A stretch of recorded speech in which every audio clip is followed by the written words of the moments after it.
very good evening. Welcome to State of Business on our television. I'm Ashinsani Veerasinghe. Let's have a look at the headlines first. Usual public day shifted from Wednesday to Monday. Former State Minister of Finance cautions on country's worst budget deficit.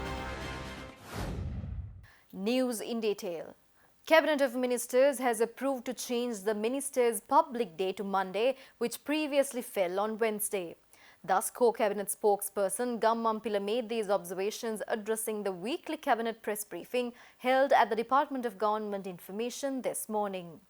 Accordingly, addressing the Cabinet press briefing, Co-Cabinet spokesperson Udaya Gammampila said that allowing the general public to meet their elected representative will be changed to Monday as it has not been allocated for parliamentary sessions. Accordingly, the Cabinet of Ministers decided that Monday to be declared as the public day here onwards and that all the officials of the public institutions to be compulsorily available in their offices for performing the requirements of the public during that day. Moreover, Joint Cabinet spokesperson Minister Dr. Ramesh Pathirana added that the Cabinet of Ministers has approved the proposal for the implementation of the accelerated program to supply fertilizer to farmers without any shortages for the Maha season of this year and the next year. It was agreed to facilitate the provision of fertilizer to paddy farmers free of charge and implement programs to popularize environmentally friendly fertilizers. Furthermore, farmers are allowed to purchase 50 kg sacks of fertilizer for a price of 1,500 rupees per sack for crops excluding paddy. In the meantime, responding to queries brought forward by the media personnel on complaints over the shortage of imported vehicles in the country owing to the import restrictions, Minister of Mass Media and Cabinet spokesperson Kelly Rambukwala states that there are sufficient vehicles in the country for the time being and the importation of vehicles is a temporary decision taken to preserve any possible foreign exchange crisis. The importation procedures or the principles have not changed yet, but it is a temporary arrangement with regard to the COVID pandemic that we had to control certain imports. So that's one of the easiest things to control because that's not a must or that is something that is not essential, and we have sufficient vehicles at the moment to manage our transportation. විශේෂයෙන්ම කියන්න ඕනේ මේ වර්ෂය තුළ අපිට dollar බිලියන 3.5ක ණයවාරික අපසු ගෙවීමට තියෙනවා. අපි ඔක්තෝබර් මාසේ පළවෙනිදා ඩොලර් බිලියනයක් අපිට ණයවාරිකයක් ගෙවීමට තියෙනවා. අපි මේ ආනයන දැඩි සීමාවක පවත්වාගෙන යන්නේ අපි ණය ගෙවන්න අපි ගාව ඩොලර් නැහැ. ආණ්ඩුව කරන්නේ මොකක්ද?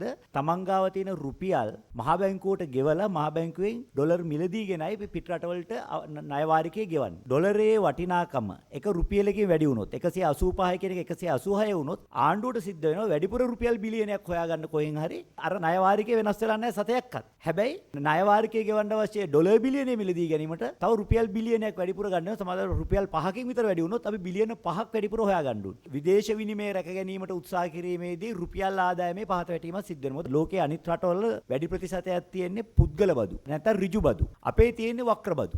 ඒ නිසා වක්‍ර බදු වලත් වැඩිපුරම තියෙන්නේ ආනයන මත තියෙන බදු. නමුත් අපිට වෙන විකල්පයක් නැහැ. විදේශ විනිමය අනුපාතය ඉහළ ගියොත් මීට වඩා බරපතල ජීවන වියදම වැඩි වෙනවා එක. දෙක අපිට ණය වාරික ගෙවා ගැනීමට ආණ්ඩුවේ තිබෙන ආදායම මදි වුණාම මේ ආදායම සහ වියදම අතර තියෙන පරතරය තව වැඩි වෙනවා. මේ සියල්ල සලකා තමයි අපි ආණ්ඩුවේ රුපියල් ආදායම අහිමි වීම දනිමින් ආනයන සීමා කිරීමේ ප්‍රතිපත්තියකට ගිහිල්ලා තියෙනවා. Former State Minister of Finance Eran Wickramaratne, who is representing the Parliament under the Samagijana Balavege, warned the Parliament that the country has to prepare for its worst budget deficit this year after a period of 35 years.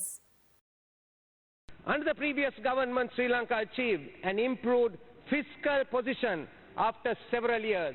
In 2017 and 18, we had primary surpluses after 1992. The budget deficit was kept at 5.3% of GDP during this period. The lowest level since 1977, it must be stated. By the end of 2019, it had started to deteriorate. And one of the main reasons it had started to deteriorate is because of the government's irresponsible statements in the run-up to the election on taxes and the fiscal position has deteriorated. The situation has got progressively worse in 2020.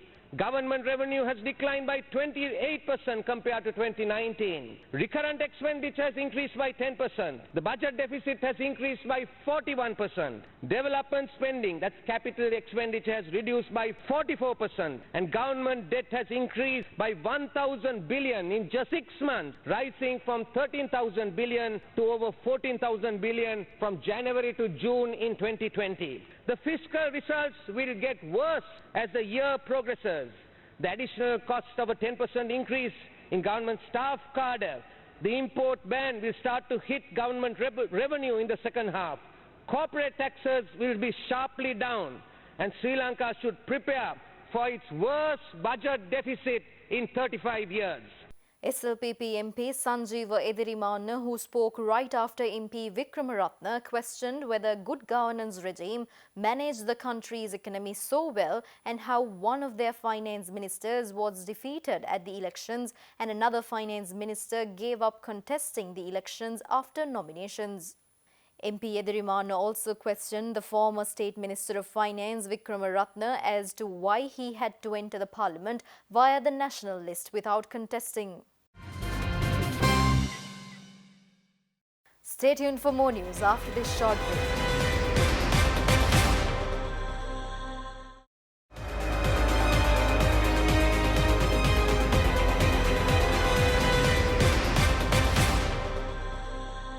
Welcome back after the break.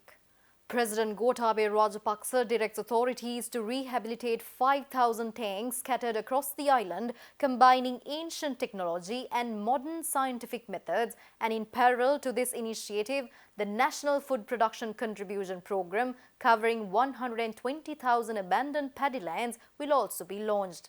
Hence, the proposed program was reviewed in length during the meeting to discuss future activities of the State Ministry of Development of Rural Paddy Fields and associated tanks, reservoirs and irrigation held at the Presidential Secretariat yesterday. Accordingly, tanks will be rehabilitated under Wari Saubhagya program and the assistance of Civil Defence Force will be secured and expedite the project. There is large number of tanks with breached banks and the chairman of the Presidential Task Force on Economic Revival, Basil Rajapaksa, pointed out the necessity of rehabilitating such tanks targeting Mahaseason. President Gotabaya Rajapaksa highlighted the possibility of using tank water not only for paddy cultivation but also to meet the needs for drinking water and other irrigation requirements. The Departments of Land Use and Agriculture have jointly conducted a survey on the pattern of agricultural land use depending on the irrigation system, and based on its findings, plans afoot to cultivate 17 identified crops in the intermediate and interseasons supported by satisfactory water management system. During the meeting, attention was focused on the requirement of expediting Utturu Medamahala and Wayamba Ala projects planned with the objective to supply irrigation and drinking water, and under this program 80,000 hectares fed by 1,500 tanks in north central and northwestern provinces will be cultivated. The progress of the Tharuna Govi Saubhagya Karbanika Govipala program, initiated with the aim of directing young entrepreneurs to use organic fertilizers for agricultural activities, was reviewed at this meeting.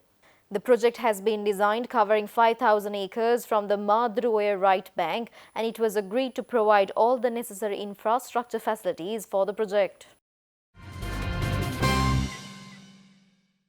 Transparency International Sri Lanka puts forward 4 key ways in which accountability is compromised in the proposed 20th Amendment to the Constitution. Addressing a media briefing in Colombo today morning, TISL Executive Director Asoka Obesekara added that TISL is deeply troubled by the plight of several independent commissions and the regression of accountability as a result of provisions within the proposed 20th Amendment to the Constitution.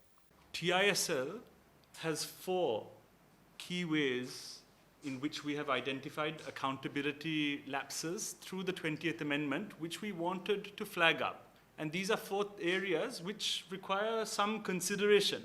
The first area is around the right to information. I think, as many people have spoken about, I think it is very encouraging that the fundamental right to information has been retained within our Constitution. Even after the passage of any prospective 20th Amendment, that fundamental right is retained. But there's one key area that the 20th Amendment, in how it impacts right to information, that I want to highlight. The Right to Information Commission is appointed by the Constitutional Council. And the 20th Amendment replaces the Constitutional Council with the Parliamentary Council, which has a much more limited scope. The second point that I want to highlight is around corruption investigations. There is the repeal of Article 156A of the Constitution. This has two effects. The first one is that the constitutional recognition of Seabok, or the Bribery Commission, that has now will be removed with the repeal of Article 156A. But also, importantly, many people speak about the fact that law enforcement needs to be proactive. And if law enforcement needs to be proactive, it needs to be able to act independently.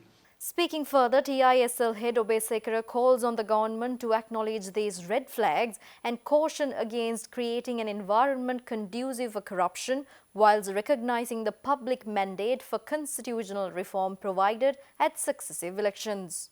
The third point is around oversight of public finance. As many will be aware, the Audit Service Commission and the National Procurement Commission will be removed if the 20th Amendment in its present form were to pass. 2 points on that. The removal of the Audit Service Commission makes the National Audit Act obsolete. Many people will wonder then, the National Audit Act, is that actually something that's useful? I want to highlight one point connected to the National Audit Act. The National Audit Act allows for the surcharging of public officials who willfully cause a loss to the state. So if there is a loss, which, through some gross negligence is caused to the state even, or if there is if it was even done in a planned way, that loss can be recovered from the individual who is responsible. However, if you make the National Audit Act non-functional, that is lost. And with procurement being a high-risk area, it is also essential that it is looked at independently. The 20th Amendment places a limit on what directives the Elections Commission can provide. And it specifically says that the Elections Commission cannot provide directives on matters connected to the public service. That's a big concern. 73rd Regional Committee session of WHO Southeast Asia region commenced yesterday, with health leaders emphasizing on greater investments for strengthening health systems and continued efforts and collaboration for combating COVID-19 pandemic. Sri Lanka's health minister, state minister and health sector officials also joined the session online, being in WHO office in Colombo. Health ministers and the senior officials from 11 Southeast Asian countries participated at the 73rd Regional Committee session of the World Health Organization, and the session was concluded this evening. Thailand's Deputy Prime Minister and Minister of Public Health Anutin Charnvirakul chaired the annual governing body meeting of the WHO in the region, with Thailand hosting the session, which was held virtually for the first time ever in view of the COVID-19 pandemic. Addressing the session, WHO Director General Dr. Tedros Ghebreyesus said that COVID-19 was causing so much pain, sorrow and uncertainty. At the same time, he also added that it also gave the world an opportunity to see health as an essential investment in safer, healthier, fairer and more sustainable societies. The Regional Director of WHO Southeast Asia region, Dr. Poonam Ketrapal Singh, said that greater investment in public health would help achieve better health outcomes, promote sustainable development and a more equitable and just society. Emphasizing on solidarity and cooperation, the Regional Director said this has defined our work for many years now and which has been central to the response thus far. Health Minister Pavitra Wanyarachi addressed the session representing Sri Lanka and brought her compliments on the role played by WHO to fight against COVID-19. We will be back with stock updates after this short break.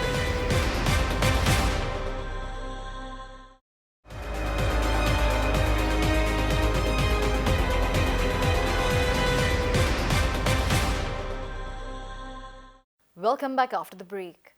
The trading at Colombo Stock Exchange ended on a positive note today. The all-share price index gained 29.15 points to close at 5,399.54 and the S&P SL 20 gained 8.09 points to close at 2,342.85.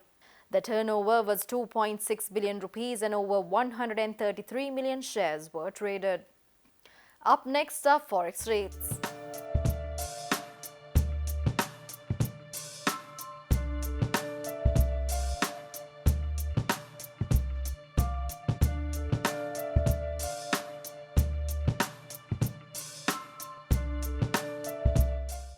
And that's all the news for today. See you tomorrow with State of Business at the usual time. Until then, take care. Good night.